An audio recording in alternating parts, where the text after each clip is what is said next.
Iremos utilizar papel alumínio, uma tesoura e um balão. Irei cortar o papel alumínio em pedacinhos.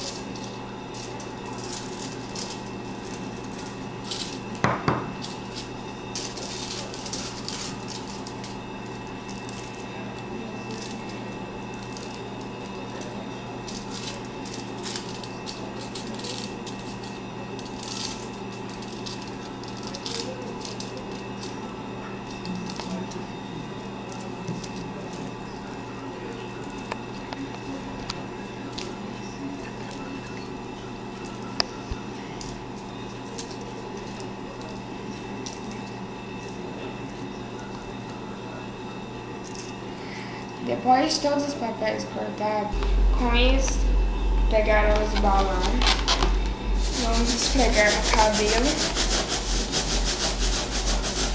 para pegar as cargas negativas e atrair com as cargas positivas do papel alumínio, como é visto. Mais uma vez.